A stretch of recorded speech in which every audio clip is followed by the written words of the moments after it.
Hello there! In this video we'll be painting an easy butterfly with Montmartre Dimension acrylics. If you're wanting quick results and have about 20 minutes to spare, you might like to give this fun little painting a go. And if you've never picked up a brush before, this project is so simple that you'll be able to achieve great results as well. The first step is to cover our canvas with some pearl sapphire, pearl purple, pearl wine red and pearl yellow dimension acrylic. We're going to apply this directly from the tube and roughly blend it all together. This helps create a nice slippery base that makes our coats easier to apply. Although it's going to be covered by more layers later on, our base will still show through a bit and add a pretty shimmering undertone.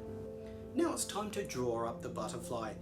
You can find a lesson plan and the butterfly outline through the link above.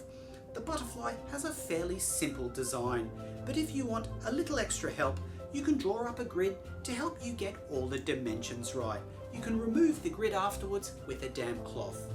To start on the butterfly, paint on some burnt umber with an abstract expression brush, beginning at the body and fading out into the wings. Use a large palette knife and apply violet to the top of the wings, followed by some roughly blended titanium white and azo vermilion.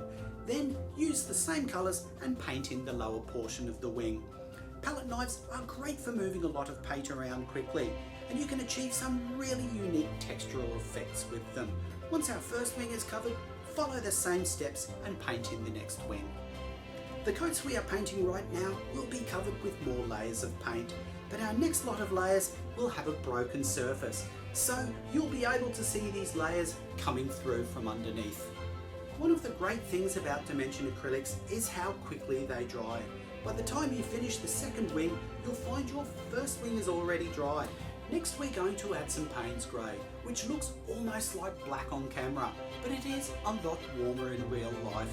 We're going to bring some more colour into the wings, but this is just to give them some definition. Now it's time to add the antennae and add a touch more of that Payne's Grey to the other wing. You're probably noticing that quick, bold colour application can be messy. Bits and pieces of paint can fly all over the place, so make sure you protect your surfaces before starting. Before we scrub on the final coat, remove the grid with a damp cloth and create a peach colour mix from crimson and Naples yellow. Apply this into the background around the lower part of the butterfly. When you're scrubbing on this peachy colour, make sure the background is still visible under the coat. Take the colour up the canvas, and when you reach the blue at the top, lightly scrub some phthalo blue in. Next, it's time to add more colour in the wings, making sure that our colours underneath this coat can still peek through. By this stage, every part of our canvas is interesting to look at, and it's taken us hardly any time to get here. Now comes the most fun part of our project. We flick the paint onto the canvas with a palette knife, letting our paint land randomly wherever it wants to.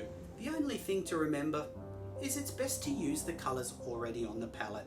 You can just build up the spatter until you're happy, and don't worry about overdoing it.